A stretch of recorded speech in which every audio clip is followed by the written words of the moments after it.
January 1945. Germany was collapsing. The cities lay in ruins. The air smelled of smoke and hunger, and the war that once felt far away had come home. In a small town near the Elbe River, a 15-year-old boy named Emil Richter watched the last train of soldiers leave the station. He stood with his mother, clutching an empty satchel that used to hold his school books. But school was over. The Reich no longer needed students, only soldiers. From the loudspeaker at the town square, the voice of Joseph Goebbels echoed across the snow. Every German male, from 16 to 60, must take up arms in defense of the fatherland. The enemy is at our gates. Posters went up the next morning. They showed Hitler, still defiant, surrounded by boys in ragged uniforms holding Panzerfausts, anti-tank rockets too heavy for their shoulders.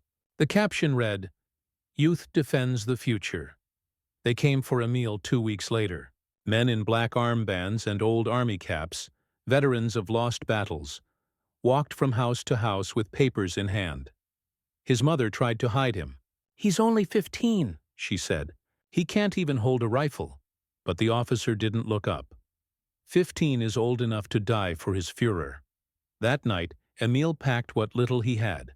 A photograph of his father, who'd died in Russia, a piece of bread, and a small wooden cross. When dawn came, he joined a line of boys his age marching toward the town hall. Some wore Hitler Youth uniforms, others their father's old army coats. Their boots were mismatched, their faces pale, their eyes wide with something between pride and terror. Inside the hall, an officer with medals pinned to a torn tunic stood behind a desk. He read aloud from a paper, his voice trembling with fatigue. "Do you swear eternal loyalty to Adolf Hitler, the Führer of the German Reich and people, and to be obedient unto death?" Emil hesitated. Then, like the others, he raised his hand and whispered, "Yes." Outside, a photographer took a picture of the new recruits. It would appear days later in a propaganda leaflet. A group of children pretending to be soldiers, their faces hard and hollow. None of them smiled. Training lasted a week. There were no rifles for everyone, no helmets that fit. An old sergeant showed them how to aim a Panzerfaust at a tank, using a stick instead of a weapon. He told them, "Don't think, don't miss, and don't run." They learned to crawl through snow, to dig shallow trenches, to move quietly through bombed-out streets. At night, they slept in a school gym, surrounded by broken desks and the faint smell of chalk. Emil wrote in a small notebook, "I dream of my mother calling me for supper. I wake to the sound of artillery." By February, Soviet artillery thundered in the distance. The front was collapsing, and the Volkssturm, Germany's last defense, was being thrown into battle. Emil and 50 other boys were loaded onto trucks heading east. They sang at first, their voices cracking in the cold. But when the first air raid hit, the singing stopped. At dusk, they arrived at a ruined village near Kustrin. Their orders were simple: hold the bridge. No one told them how. The next morning, Soviet tanks appeared through the mist. The boys took their positions behind rubble, clutching their Panzerfausts like toys. Emil's hands shook as he aimed. He saw a T-34 rumbling forward, black smoke spilling from its turret. He remembered the sergeant's words. "Don't think, don't run." He fired. The rocket streaked across the field and struck the tank's track. The explosion threw him backward into the snow. When he opened his eyes, the tank was burning. For a brief moment, the boys cheered. Then the second tank fired. The shell hit the house beside them. The world disappeared in dust and screams. When the smoke cleared, half the unit was gone. A boy named Karl lay face down in the snow, clutching his rifle. Another, only 13, called for his mother until his voice faded.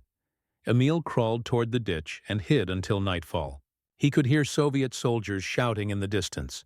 They didn't sound like monsters, just tired men speaking a language he didn't understand. When darkness came, he fled into the woods. For 3 days, he wandered through frozen fields and black forests, avoiding roads, hiding from both sides. Once, he found a barn with a loaf of frozen bread. Once he found a dead soldier wearing boots that fit. He no longer felt like a boy. He no longer felt anything. On the fourth day, he reached a village and saw a white flag hanging from a house. The war was over there, but inside him, it still raged. When Soviet troops entered the area, they rounded up the survivors. Emil didn't resist. He dropped his rifle in the mud and raised his hands. A Russian soldier looked at him, really looked, and shook his head. "You are just a child," he said softly. "Go home." But there was no home left to go to. He was 15 years old, and he had already learned what most men never should, that war does not make heroes. It only makes survivors. The truck stopped in what had once been a schoolyard. Its walls were cracked, the windows broken. The blackboard inside still read, "Victory through sacrifice." Around it stood boys, hundreds of them, wearing mismatched uniforms, some still in Hitler Youth brown, others wrapped in civilian coats. They were between 12 and 17. They looked like a school class that had aged 100 years overnight. A soldier barked, "You're in the Volkssturm now. The People's Army. Germany's last line." Emil stepped off the truck and saw their weapons. Rusty rifles, old World War I machine guns, and wooden crates of Panzerfausts. Most had never been fired. Some didn't even work. The sergeant in charge, an old man with one arm, looked them over and muttered, "Children to die for old men's dreams." Their instructor was Sergeant Major Albrecht, a veteran from Stalingrad. He was gaunt, his uniform torn, his medals half broken. He didn't shout like the Nazi youth leaders had. He spoke quietly, almost gently. "They tell you this is about honor," he said during their first drill. "It's not. It's about survival." He showed them how to fire from behind rubble, how to move silently between ruins, how to throw a grenade without killing themselves. But the lessons that stayed with Emil were the ones whispered when officers weren't listening. "When the Russians come, hide your weapon," Albrecht said one night. "They shoot men with rifles. Boys, maybe not." Every morning began with the same ritual. The boys stood in formation, shivering in the frost, while a local Nazi official gave speeches about loyalty, sacrifice, and destiny. He told them they were the last hope of the fatherland. He said, "If you die, Germany lives." They recited slogans they no longer believed, shouted, "Sieg Heil," until their voices cracked, and saluted a portrait of Hitler nailed to a tree. Emil felt something strange. Not pride, not courage, but emptiness. He had been taught that dying for the Führer was glorious. Now, after seeing friends die in the snow, the words felt hollow. That night, he wrote in his notebook, "They call us the future, but I think we are the end." One afternoon, a truck arrived carrying a projector and a reel of film. A propaganda officer gathered the boys in the gym and played Hitler Jugend in action. The screen showed young soldiers smiling, firing rockets, and shaking Hitler's hand. The narrator's voice thundered, "The youth of Germany will fight to the last breath." The boys clapped, some even cheered. Not from belief, but from fear of being noticed. When the lights came back on, Sergeant Albrecht stood in the doorway, arms crossed. He didn't speak until the officer left. Then he said softly, "They're showing you ghosts." Emil understood. Those smiling faces on the screen were already dead. A few days later, Emil received a letter, written by his mother in pencil, the handwriting shaky. She told him the town had been bombed again. The bakery was gone. So was their neighbor, Frau Adler. She ended the letter with, "If you come home, bring bread. If you don't, bring peace." Emil read it twice. He didn't cry. He couldn't anymore. That night he folded the letter into his pocket, close to the photo of his father. The two papers, one of the past, one of the present, felt like the only things still real. At dawn, Allied bombers appeared over the camp. The sirens wailed. The boys ran for cover. Explosions tore through the barracks, throwing mud and splinters into the air. Emil crouched in a trench, covering his head. When the noise stopped, half the camp was gone. Bodies lay twisted among the snow and bricks. A medic, barely older than Emil, stumbled through the wreckage, whispering names. Most didn't answer.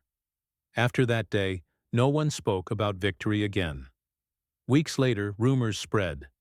The Americans were closing in from the west, the Soviets from the east.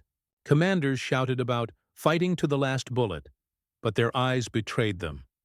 They were already gone inside. One night, Sergeant Albrecht gathered a few boys by the fire. He looked around, then said, "The war is lost. Don't die for a lie. If you can run, run." Some refused to listen. Others nodded silently. That night, 5 boys disappeared into the woods. No one ever saw them again.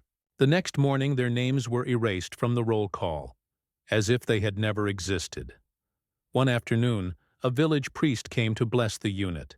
He wore a worn black coat and a wooden cross. When he looked at the boys, his eyes filled with tears. "You are children," he said softly.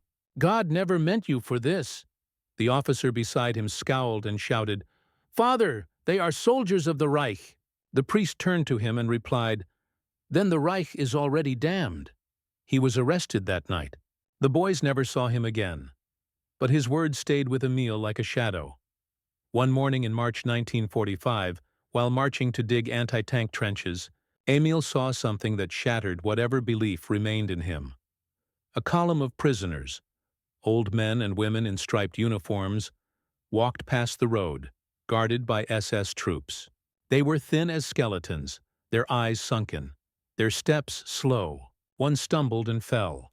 An SS guard raised his rifle. Without thinking, Emil stepped forward. "He's old," he said. "He can't walk." The guard turned and stared at him, a boy in a Hitler Youth coat, trembling but defiant. Then, after a long pause, he lowered his weapon and spat in the snow. "Get back in line, hero!" The old man was dragged away. Emil stood frozen, his breath white in the air. He realized in that instant that everything he had been told about honor, loyalty, greatness had been a lie. War was not about courage or victory. It was about cruelty made ordinary. That night, he couldn't sleep. He sat by the dying fire and watched sparks rise into the darkness. He thought about his mother, his father, the priest, the dead boy Karl, and the prisoner's hollow eyes. He whispered to himself, "I am 15. I have killed. I am already old." When dawn came, the bugle sounded again, the sound of a war that no longer believed in itself. And Emil rose because there was nothing else to do. He was no longer a child, but he was not yet a man. He was something the war had made, and could never unmake. By early April 1945, the war was a ghost dragging itself through Germany's dying heart. The Volkssturm units were scattered. Boys, old men, and cripples in mismatched uniforms, marching under orders no one believed in anymore. Emil's group had been told to retreat west, toward Magdeburg, to reorganize.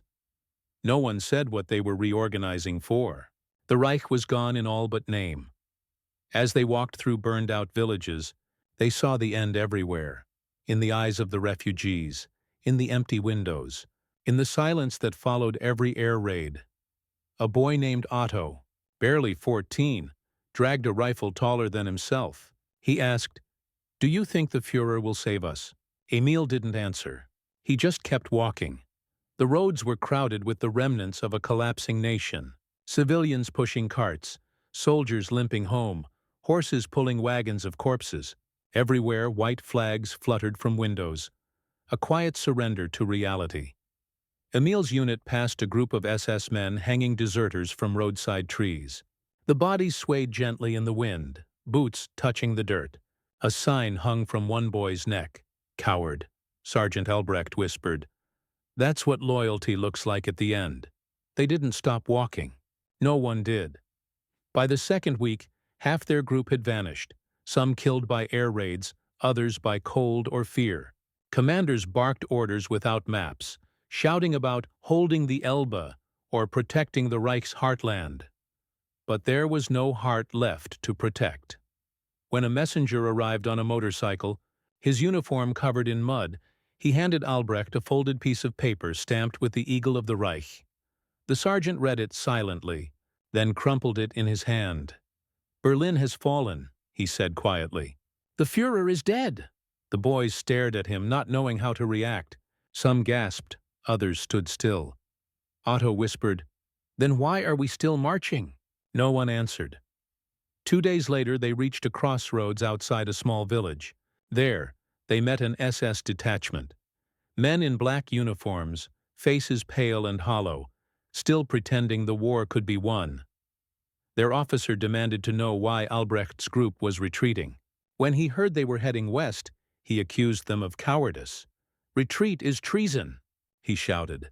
"We fight until the last German breath."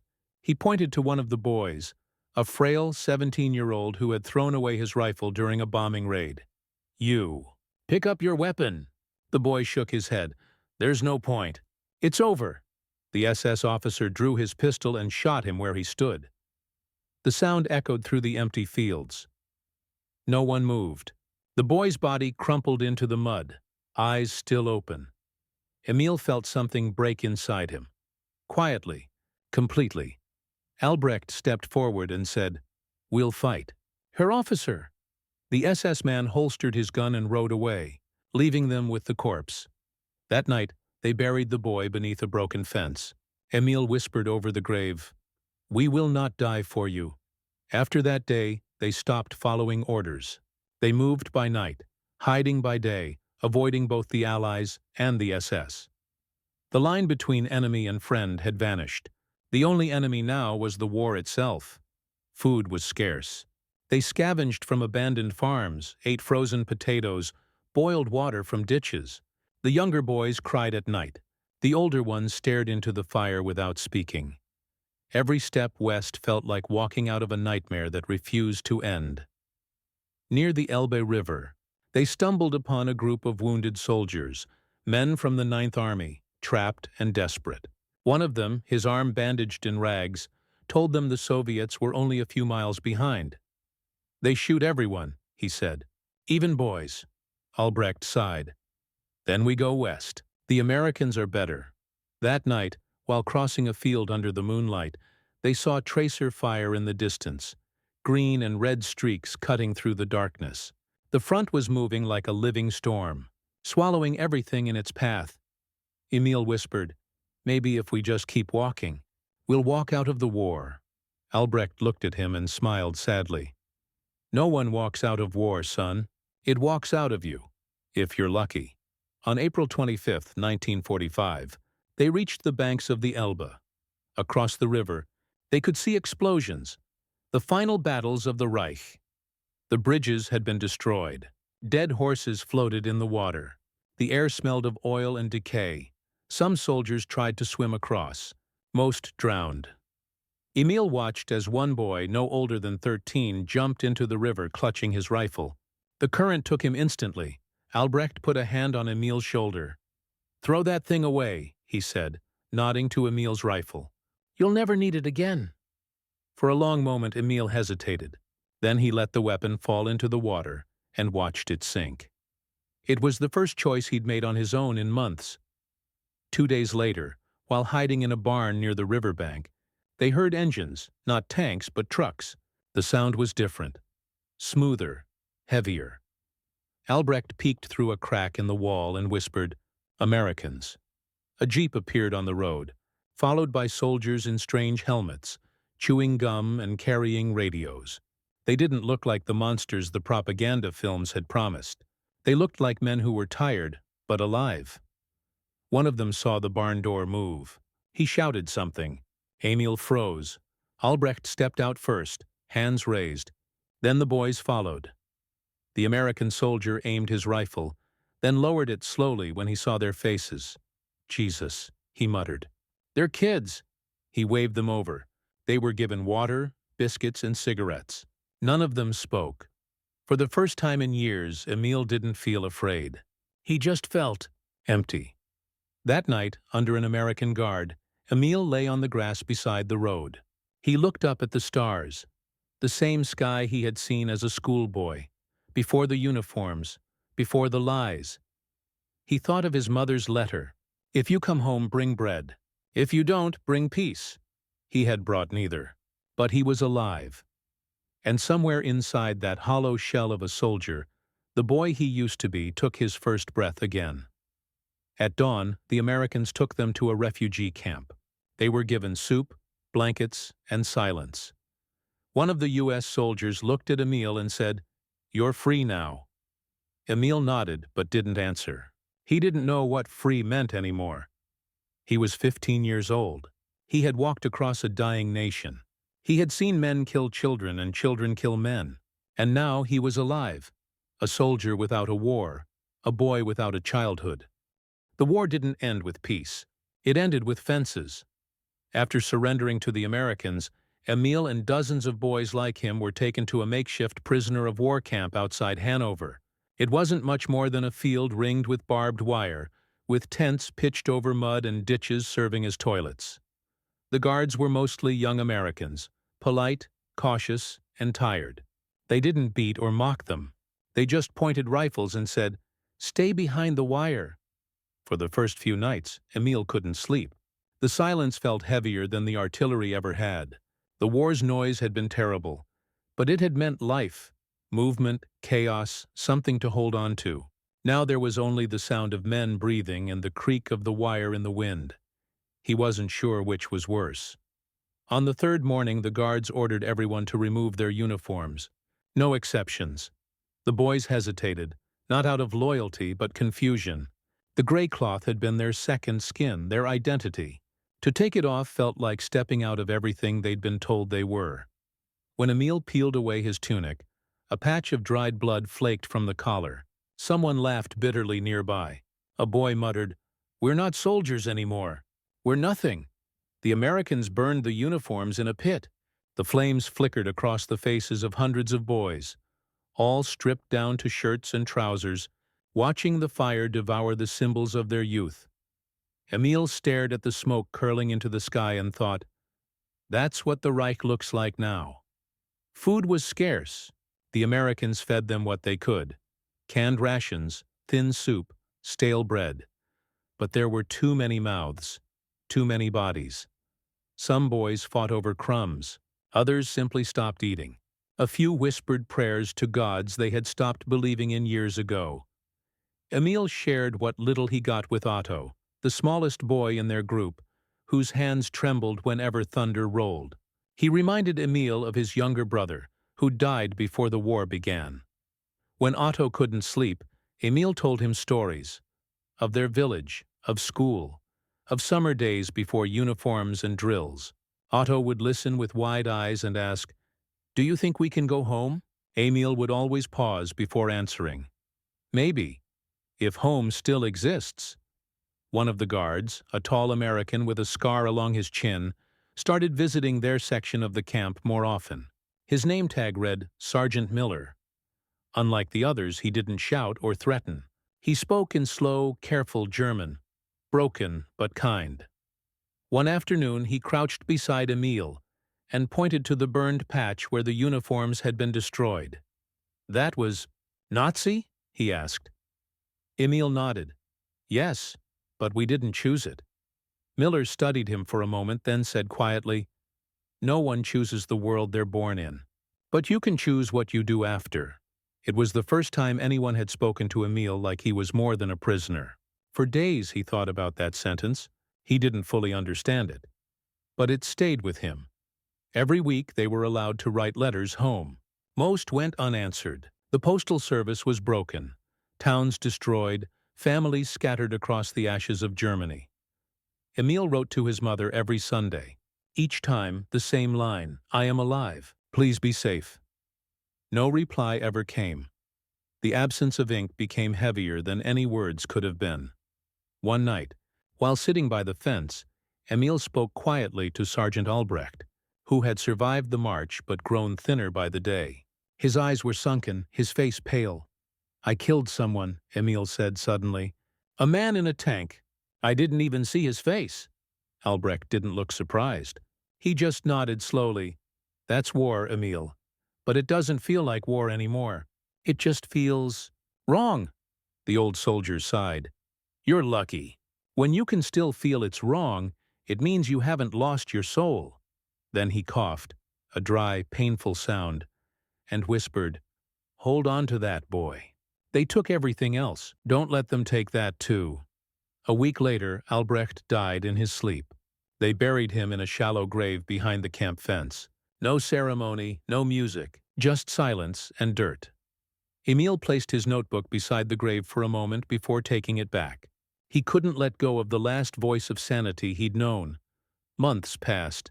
The Americans brought in Red Cross volunteers, food supplies, and, very strangely, books.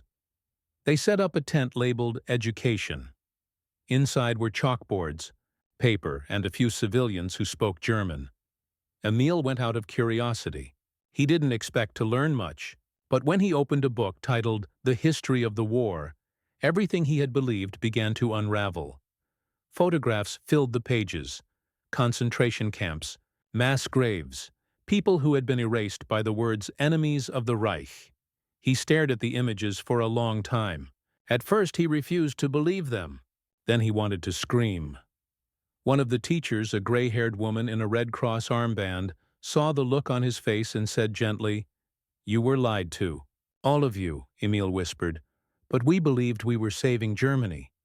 "No," she said softly. "They made you believe that, so you wouldn't ask what you were really serving." He closed the book and walked out into the sunlight.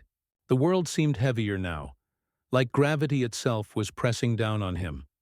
That night, it rained for the first time in weeks. The prisoners stood outside, letting the water wash the dirt from their faces. No one spoke. The camp lights glowed like small stars through the mist. Some boys laughed, others cried. Emil just stood still, his eyes closed, feeling the cold drops slide down his skin. It was the first thing in months that didn't smell of war. He thought about his father in Russia, about his mother under the bombed roofs of home, about Albrecht, and about all the boys buried along the road they'd marched. The rain soaked through his shirt and into his bones, but it didn't feel cold. It felt like a kind of forgiveness, fragile, uncertain, but real.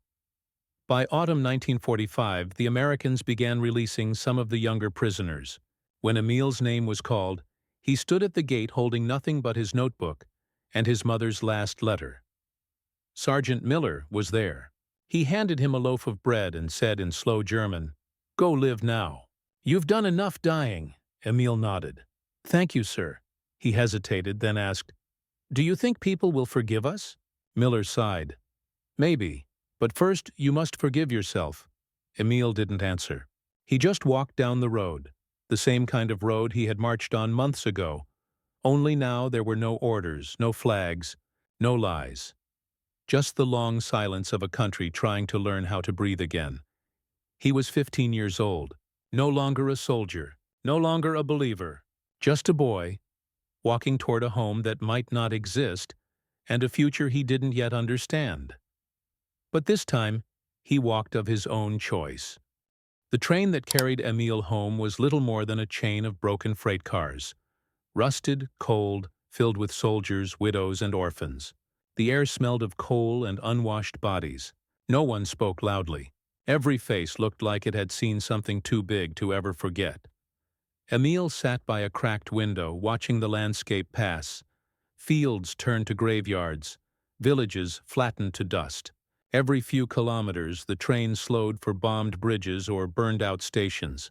Once, it stopped beside a mass of wrecked tanks, German and Soviet, tangled together like dead beasts. He thought of the tank he had destroyed. He wondered if someone's father had been inside. When the conductor shouted, "Wittenberg!" Emil stepped down, clutching his notebook and his last piece of bread. His village was 20 kilometers north. He walked. The road that had once been lined with apple trees was now a trench of mud and ash. The houses were gone. Only chimneys remained, stone skeletons pointing toward the gray sky. He passed a sign painted in black letters, "Typhus area, do not enter." Further down the road, he saw a woman kneeling in the rubble of what had once been a bakery. She was brushing dust from a single loaf of burned bread. When she looked up, her eyes were blank, as if nothing behind them was left alive. Emil didn't stop. He couldn't. The wind carried the faint smell of smoke and the distant echo of church bells. Or maybe artillery. He couldn't tell anymore. When he reached the hill overlooking his street, he stopped breathing. Where his home had stood, there was nothing. just a crater filled with rainwater and twisted iron. He stood there for a long time, staring at the hole in the earth as if it might suddenly speak. Then he walked down and knelt beside the crater. The ground was cold. He dug with his hands until his fingers bled, finding pieces of his old life. A burnt spoon, a shard of porcelain, the metal handle of a door. At the edge of the rubble, half buried in mud, he found something small and gray, a piece of fabric from his mother's dress. He pressed it to his face. It smelled of ash. He didn't cry. There were no tears left. He whispered, "Mama, I came home." The wind answered for her. The next morning he walked into the center of town. Half the buildings were still standing, their windows boarded up or shattered. The church had no roof. The school had been turned into a refugee shelter. People moved through the streets like ghosts. No uniforms, no flags, no songs, just silence. He saw old women pulling carts of coal, men digging graves, and children with eyes far older than their faces. When Emil asked about his mother, people shook their heads or turned away. Finally, an old man sitting on a bench said, "A bombing in March. Most of the North Quarter was gone. Few survived." Emil nodded, though the words didn't seem to land. He thanked the man, though there was nothing to thank him for. That evening, as he sat by the ruins of the church, a woman approached him. She was carrying a basket of bread. Her hair was streaked with gray, her hands raw and cracked. "You're the Richter boy, aren't you?" she asked softly. He looked up, startled. "You knew my mother?" The woman nodded. "She used to come for flour every Sunday. She said you were going to be a teacher." Emil looked down at his hands, scarred, dirty, trembling. "I don't think I can be that anymore." The woman placed a small loaf in his lap. "Then just be alive. That's enough for now." He wanted to ask her how to do that, but she was already walking away.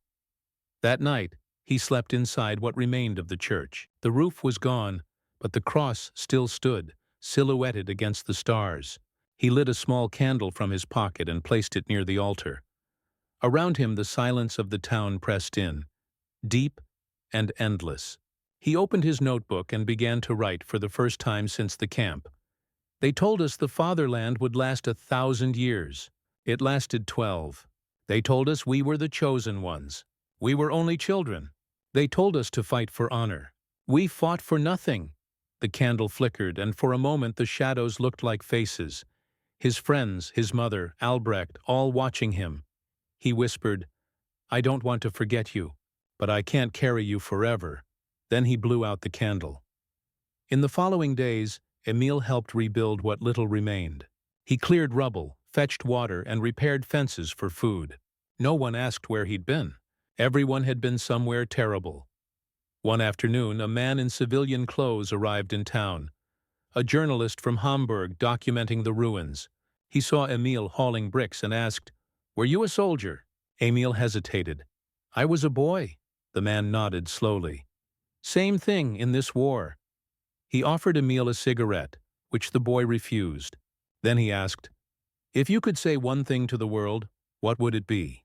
Emil thought for a long time, staring at the ruins around him. Finally, he said, "That we were never born soldiers. They just forgot we were children." The man wrote it down. It would appear years later in a small German newspaper. One line among thousands of testimonies from the wreckage. A month later, while clearing debris from a burned-out house, Emil found an old photograph half buried in the dirt. It showed a group of Hitler Youth boys smiling beside a flag, their faces bright with belief. He looked closer and saw himself among them, younger, cleaner, innocent. For a moment he didn't recognize the boy. He looked like someone from another life.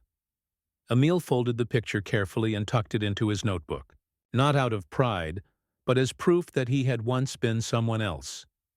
Before leaving the town weeks later, to find work in a city that still had factories, Emil wrote one last letter and placed it in the church wall. It read, "Mama, I came home. You were right. The world is bigger than flags. I'm sorry for believing in lies. I'm sorry for everything. I'll try to live the life you wanted for me. I'll try to remember the boy I was." He sealed it in the cracks of the stone and walked away without looking back. As he walked out of the ruined town, the sun broke through the clouds for the first time in months. It lit the fields, the chimneys, and the distant horizon, a world that looked wounded, but alive. Emil stopped and turned once more to the ashes behind him. Then he whispered, "Goodbye." He didn't know where he was going. But for the first time he wasn't following orders. He was walking into life, not as a soldier, but as a survivor. The years after 1945 were quieter. Too quiet. For most people, silence meant relief. For Emil, it was just another kind of noise. He worked wherever he could, cleaning train yards, unloading coal, repairing roofs. Germany was rebuilding, brick by brick, and every city looked like a scar trying to heal. No one talked about the war. It was as if the whole country had agreed to forget. When people asked about his past, Emil said, "I was too young to remember much." It was a lie, but one the world wanted to hear. At night, though, the silence broke. He'd wake from dreams of gunfire and smoke, of boys calling for their mothers in the snow. He'd sit upright in his narrow bed, gasping, listening to the distant rumble of trains, and for a second, he was back in the march again. In 1948, Emil found work as a mechanic in Leipzig. He rented a small room above a workshop, with a cracked window and a table by the bed. On that table lay two things: his notebook and the old photograph of the Hitler Youth group he'd found in the rubble. Sometimes, when the nights were long, he'd stare at that photograph and whisper to the boy in it, "Why did you believe them?" The boy never answered. He just smiled, frozen in time, untouched by truth. One afternoon, Emil was sitting in a cafe reading a newspaper when a man sat down across from him. Middle-aged, thin, wearing an old army coat. The man looked at him for a long moment, then said, "I know that face. You were one of the Volkssturm boys, weren't you?" Emil froze. "I was," he said carefully. The man nodded slowly. "I was SS." For a long time neither of them spoke. The clatter of cups and spoons filled the air between them. Then the man said quietly, "They made fools of all of us, even the ones who thought they were gods." He finished his drink, left a coin on the table and walked away. Emil never saw him again. But the man's words stayed, not as comfort, but as confirmation. The guilt didn't belong to one man. It belonged to a nation. That winter, Emil finally wrote another letter. Not to his mother, but to himself. He began with, "Dear Emil, you survived." That's the beginning, not the end. He wrote about Albrecht, Otto, and the others, about the march, the camp, the river. He wrote until his hand cramped and the candle burned down to nothing. He didn't write to forget. He wrote to remember, so that their names wouldn't vanish the way their bodies had. When he finished, he folded the letter into his notebook, beside the photo. Then, for the first time in years, he slept through the night. Years later, in 1952, Emil returned to his hometown for the first time since the war. It had changed. There were new houses now, new roads, new laughter.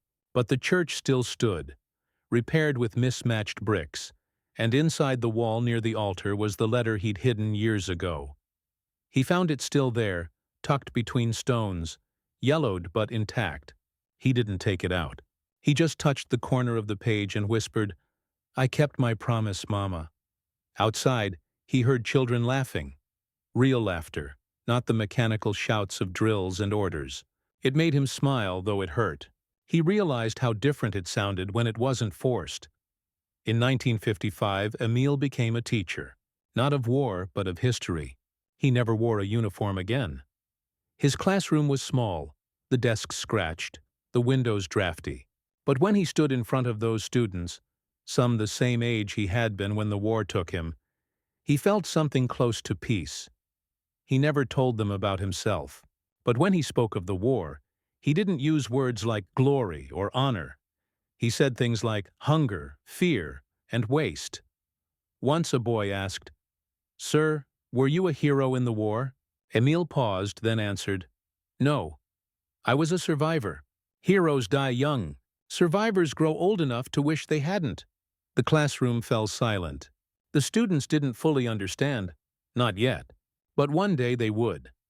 In the 1960s, a memorial was built near the Elbe River, dedicated to the lost youth of the war. It was a simple bronze sculpture of a boy holding a rifle too large for his body.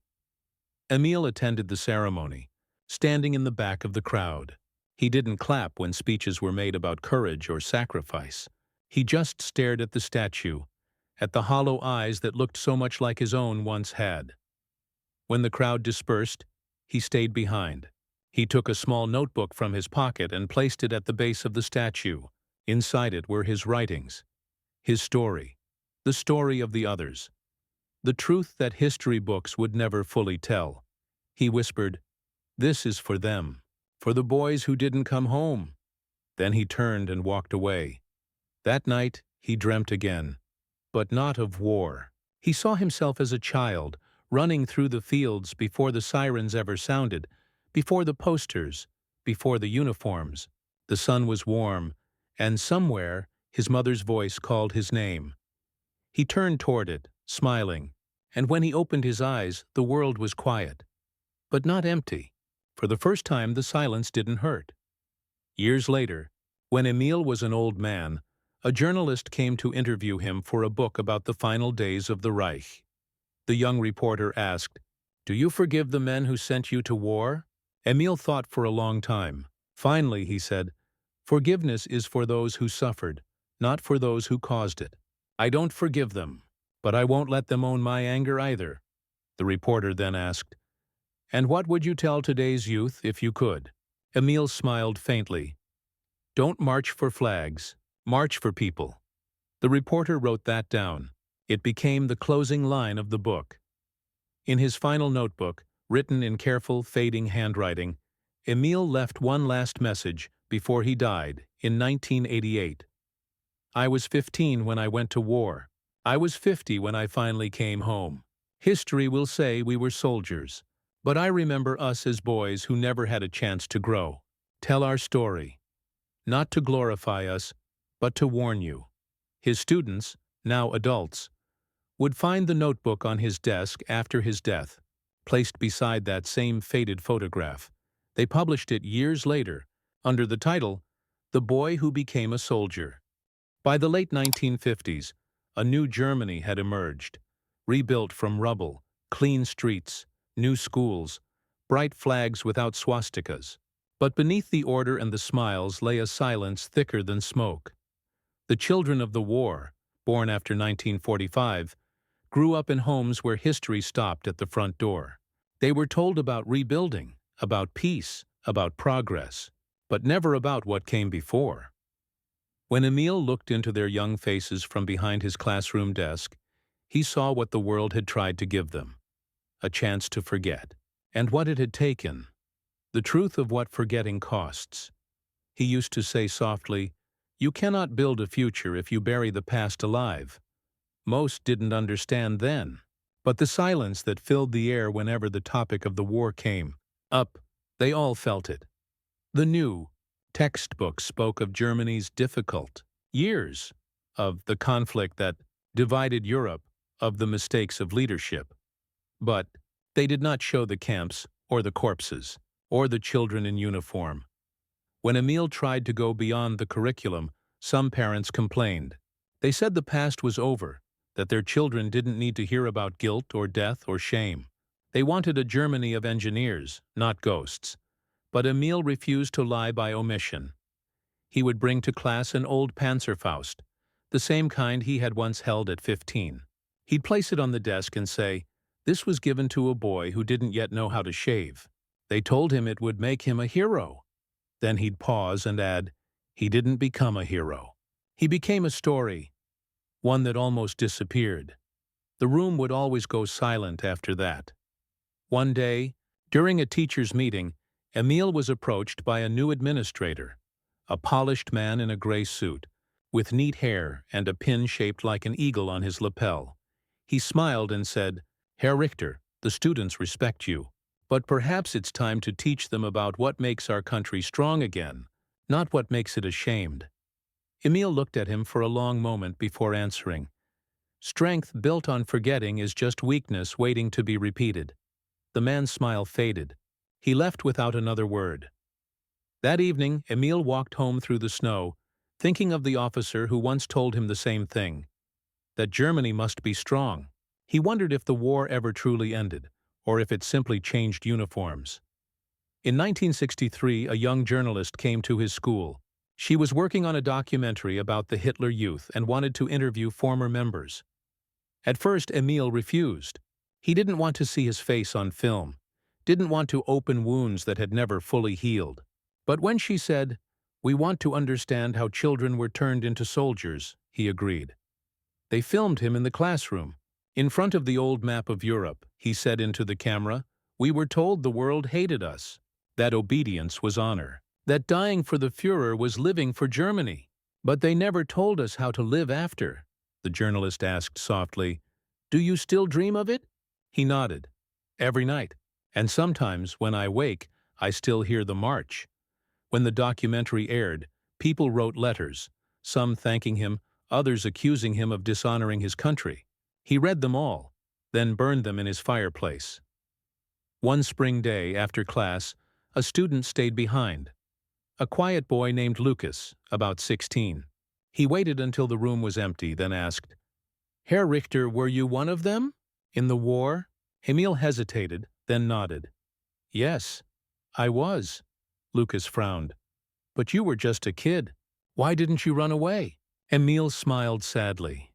"Because I didn't know I could." The boy looked down at his shoes, then whispered, "My grandfather was in the SS. My mother says we shouldn't talk about it." Emil put a hand on the boy's shoulder. "Then you must. Silence is the soil where lies grow." Years later, that same boy would become a historian, and one of the first to write openly about the Volkssturm and the child soldiers of the Third Reich. He would dedicate his first book to "my teacher, who taught me that truth is a form of courage." In 1971, the local Veterans Association invited Emil to a memorial service. They called it a reunion of the defenders. He didn't want to go, but curiosity won. In the hall, old men sat at tables, their medals shining beneath banners of faded black, red, and gold. They told stories of comradeship and bravery, their laughter echoing like gunfire. When they asked Emil to speak, he stood and said quietly, "We were not defenders. We were the last sacrifices of a madman's dream. And if you remember it differently, then you've learned nothing." The room went silent. Some glared. A few lowered their heads. He left before they finished their drinks. Outside, the night air felt cleaner than the hall had. By the 1980s, Emil was an old man. Germany had changed again. Wealthier, more open, more eager to talk about the war it once tried to bury. His students' children now came to visit, bringing him letters and recordings, asking him to tell his story again for their history projects. Sometimes he would say yes. Sometimes he would say, "The past is heavy. Be careful how you carry it." But inside, he was grateful they were still asking. Because questions meant remembering, and remembering meant hope. A year before his death, a local museum opened an exhibit about the children of the war. They displayed his old notebook, the burned photograph, and a Panzerfaust, just like the one he once carried. At the entrance, there was a quote painted on the wall in neat black letters. "They called us the future, but we were the proof of their end." Beneath it was his name, Emil Richter, 1930–1988. Visitors stopped and read it in silence. Some cried, some just stood still. The curator said later that the quiet that filled the room wasn't mourning. It was understanding. When Emil died, he left behind no family, just his notebooks, the photograph, and a lifetime of students who carried pieces of his story. One of them, Lucas, now a historian, gave the eulogy. He said, "He taught us that history is not written by the victors or the vanquished, but by those brave enough to remember." And as the church bells rang, Lucas placed Emil's old photograph, the one of the smiling Hitler Youth boys, on the coffin. Then he whispered, "Rest now. You've finally come home." The cemetery was quiet that morning. A soft wind stirred the grass, and a faint mist hung over the stones like breath over a sleeping world. There was no grand monument for Emil Richter, just a small headstone beneath a birch tree, his name carved simply, "He remembered." No rank, no medals, no mention of sides or victories, only that he remembered. Every year on April 25th, a group of students came to visit.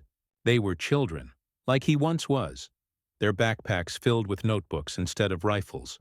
They placed flowers by the grave, sometimes letters, sometimes poems. They didn't know him personally, but they knew his story. They had read his words in school, seen his face in photographs, heard his voice in documentaries. In remembering him, they remembered all of them, the nameless, the lost, the ones who never came home. In 1992, a historian restoring old magnetic tapes in Berlin stumbled across a forgotten reel marked "Testimony, 1963." When she played it, a man's voice filled the room. Steady, quiet, heavy with years. "I was 15. They gave me a gun. They told me I was saving my country. But the only thing I saved was the part of me that refused to hate." The historian froze. She knew that voice. It was Emil's. His 1963 interview, thought to be lost. She sat there, listening as he spoke of snow and fire, of fear and mercy, of the day a Russian soldier told him to go home. When the tape ended, there was silence. But in that silence was something deeper. Not absence, but echo. A man speaking across time, still reaching out to anyone willing to listen. Decades passed. The world changed. New wars, new nations, new flags. But in a classroom in Dresden, a teacher stood before her students with an old photograph on the projector. A boy in a Hitler Youth uniform, eyes wide, face pale, the rifle too large for his shoulders. She told them, his name was Emil Richter. He was 15. He thought he was fighting for his future. He was really fighting for his end. The students listened quietly. One girl raised her hand. Did he survive? The teacher smiled faintly. He did. But survival isn't the same as peace.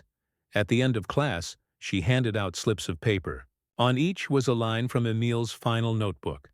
"Tell our story. Not to glorify us, but to warn you." The students pinned the words to the wall beside their own essays on peace.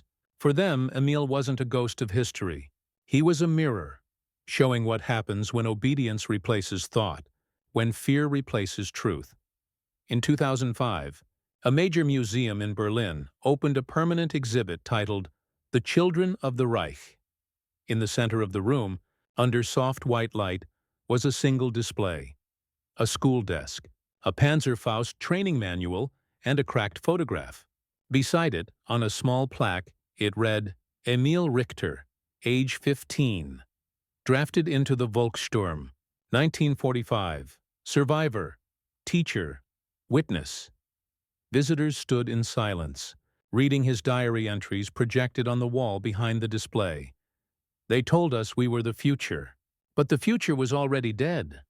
I no longer fight for nations. I fight to remember." People left the exhibit quietly, not sad, not angry, but changed. Because the boy in the photograph looked like any of them could have. A reminder that evil doesn't wear horns. It wears the face of a child who believes. Years later, during a church renovation in Wittenberg, workers discovered something hidden behind the altar stones. A sealed envelope, yellowed and brittle. Inside was a letter dated April 1945. It was written in a young boy's handwriting. "Mama, I came home. You were right. The world is bigger than flags. I'm sorry for believing in lies. I'll try to remember the boy I was." The town newspaper printed it on the front page. No one knew how it had survived fire, rain, and decades of silence. But somehow, it had. At the bottom of the article, a line read, "The letter of Emil Richter, found at last, where he left it."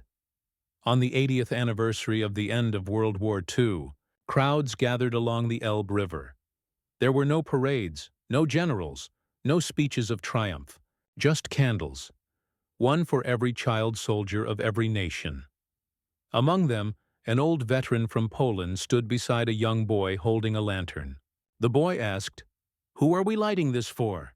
The old man answered, "For the children who were made into soldiers, and for the ones who remembered them." As the lanterns floated downstream, hundreds of flickering lights glided across the black water, like tiny souls set free at last. One of them drifted past a bronze statue on the riverbank, a boy holding a rifle too big for his hands. At his feet the plaque read, "He was 15. He became a soldier, but he never stopped being human." There's a saying in Germany now, something students whisper when they leave memorial sites or study the war. Listen for the boy. It means to hear the human voice behind the noise of history. To remember that every ideology begins with a promise and ends with a grave. And somewhere, in that quiet place where memory and time meet, Emil's voice still lingers. Not loud, not heroic, but steady, fragile, and real. "If you hear me," it says, "then maybe we didn't die for nothing." History has many generals, many monsters, many speeches carved into stone.